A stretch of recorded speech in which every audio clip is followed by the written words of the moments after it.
Well, Bloomers, thank you very much for joining me as ever on game day. Fresh trims, the pubs are open, barbers are open, and Ipswich Town are still not very good. 3-0 tonight against Wimbledon. First trip to Plough Lane, the new Plough Lane, of course. Red card for Josh Harrop. This is going to be a therapy session for myself. I'm going to brace myself for the rants, but just bad, weren't it? Your thoughts as ever, my friend. Yeah, therapy for all of us. So sorry for what you're about to experience from the next four people. Normally how these things work is that I go very slowly at the start and then get myself revved up. That's probably going to be the same thing. Like, what can you say? What can you say that hasn't been said before by everyone, including me? The last time I was speaking to you after a game, I said, I'm so angry. And then went on a rant and explained how I felt then, and nothing's different. It's just, if Paul Cook's going to set up this game as, this defines our season, even though that's a load of crap, in my opinion, because this game doesn't define our season. This game just cements our season. Okay. I don't understand. I don't understand. And I haven't, because it's just a horrendous, toxic, disgusting, amateur, pathetic, cringeworthy culture that this football club has seen itself be surrounded by. It's all down to the players. It is, because managers have come and gone, owners are now coming and going, and the root of all evil is the 16, 17, 18 people that get announced in a match they scored, and everyone else that doesn't. I was speaking to my friend on WhatsApp as the game was going along, because I've made my decision up on Luke Chambers, although I made it up a long time ago. And in my opinion, he should be punted as far as anyone can kick him. And my mate says, well, he's the captain. Yeah, exactly. Like, do you think Jason DeVos in the modern era, do you think Matt Holland, Mick Mills, any of the other fine captains we've had would accept the kind of petulant, disgusting, ill-disciplined behaviour that has seeped into this football team? No, they wouldn't. It's what, 5 red cards this season now? 6. 6 red cards this season now. I mean, this one was quite harsh, actually. It's still a stupid challenge that you make it 2-0. It's petulance. If it's not ill-discipline, it's petulance. And it just seeps through the whole thing. You've got a squad where you've got 4 games out the last 5 have been goalless from Ipswich.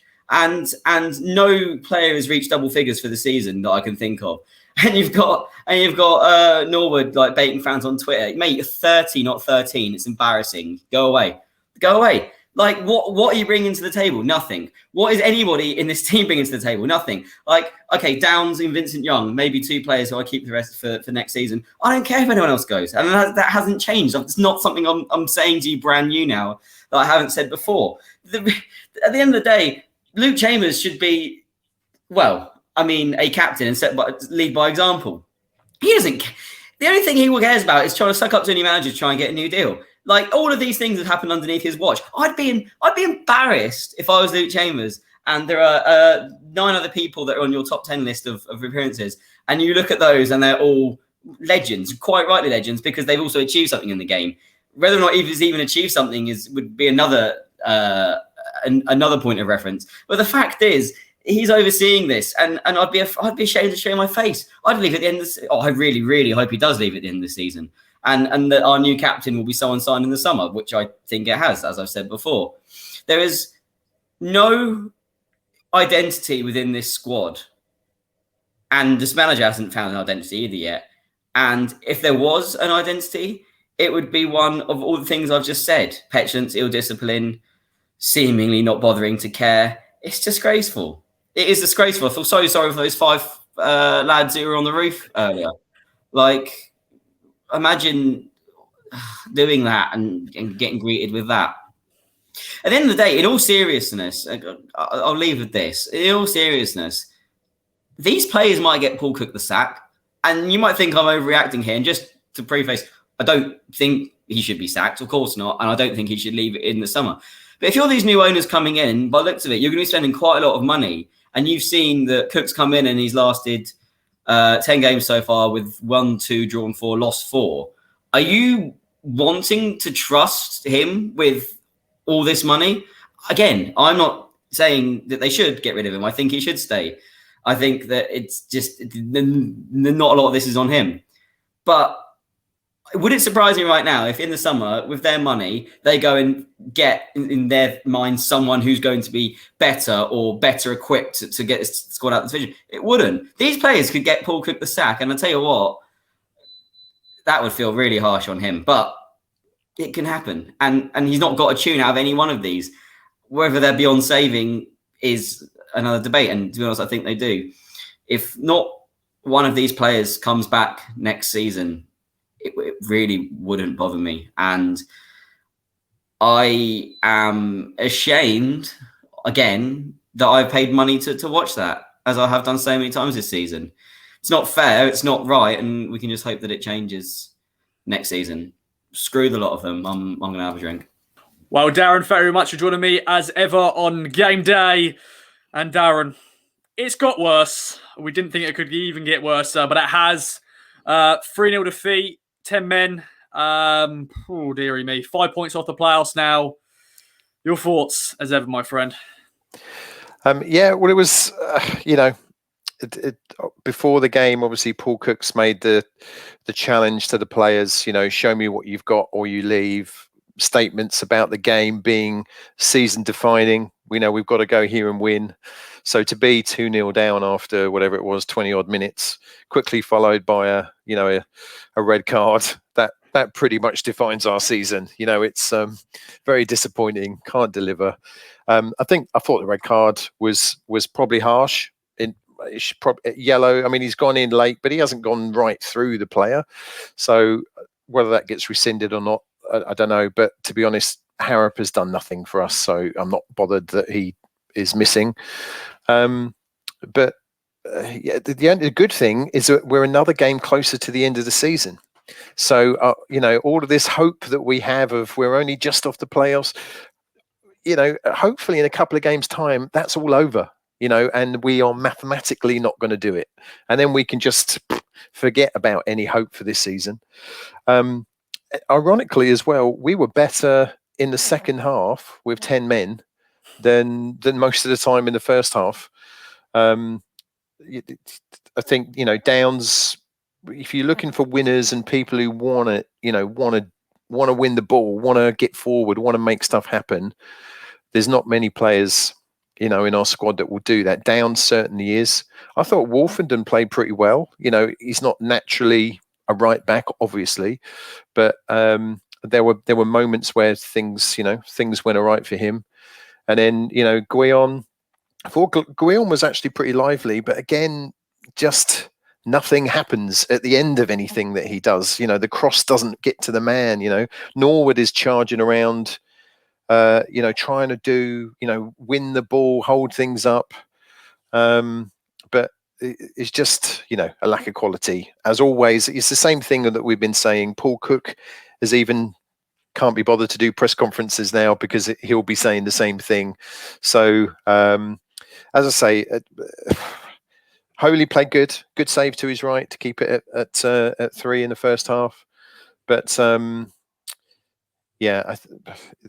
don't want to go on too much about negatives, but we're almost there. We're almost mathematically out of the playoffs, which is a good thing. And then full concentration on next season, blood some of the youngsters, see what they, see how they get on.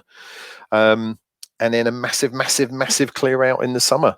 It's interesting to see like Sears still getting a go. That was interesting that he came on before Jackson. So I don't know what the deal is. I don't know if anyone knows why Jackson got dropped and then is back in again, if there's anything going on there. But like my son said to me, it just keeps getting worse. And I think that's just the perfect way to sum it up. Well, Ben, thank you. Thank you very much for joining me as ever on game day. Oh, dearie me. 3-0 defeat for Town. The therapy session for me and you to talk about it has started.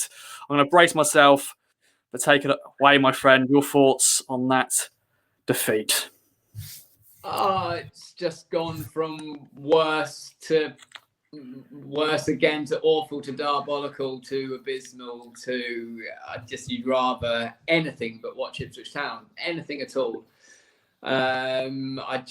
It's almost indescribable how far we've fallen in terms of the performances. I don't mean the fact that we're just in League One. I just mean in terms of lack of effort, in terms of stringing a few passes together, just the technical ability that professional footballers should be able to show in 90 minutes of football.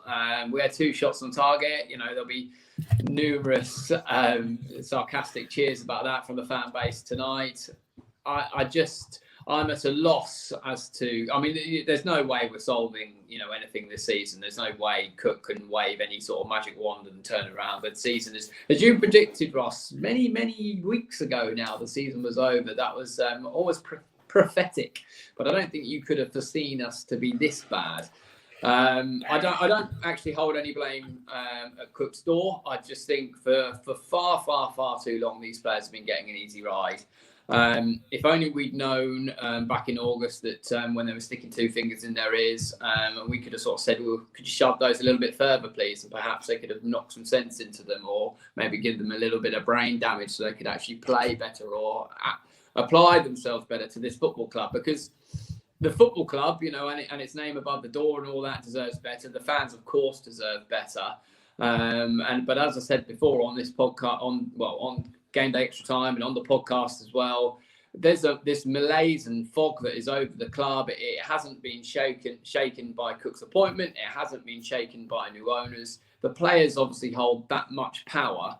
They're completely useless. They're pretending to be professional footballers, and you've seen it at other clubs. When we were in, playing well under McCarthy, or picking up points, whichever way you want to look at it, under McCarthy.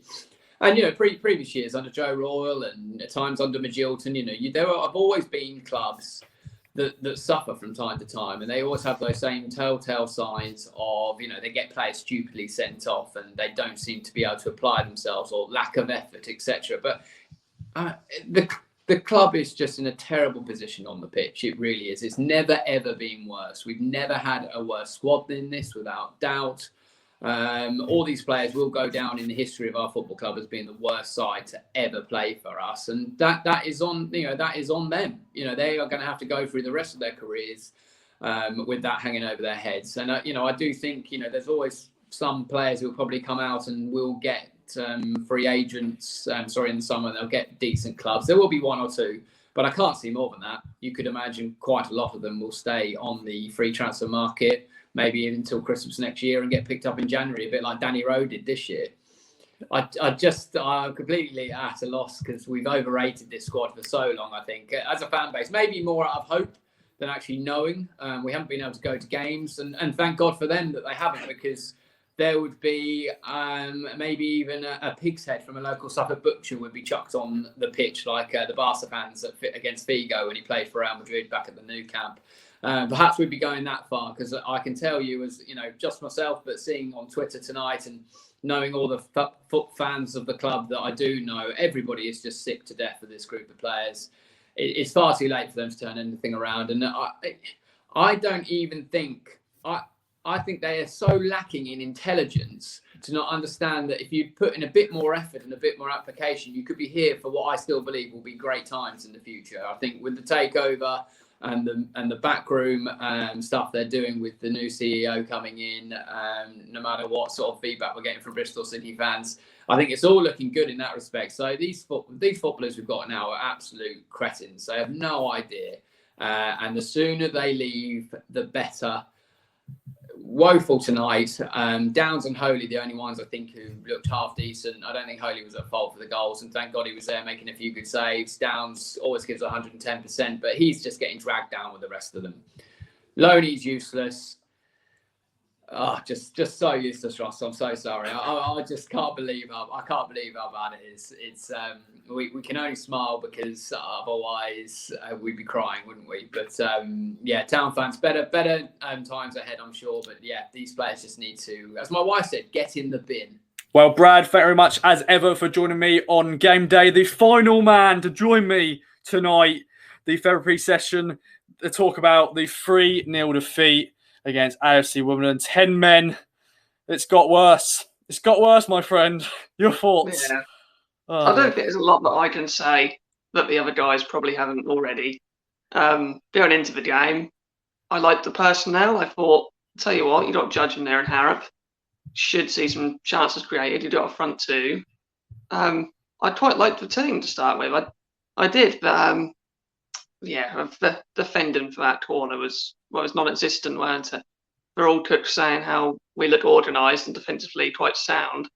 It's like they just thought, nope, we're gonna rip that one out tonight. No, we're not leaving that now. So, and then the second one's just a good ball in, free header again, or it was a header, wasn't it? Yeah.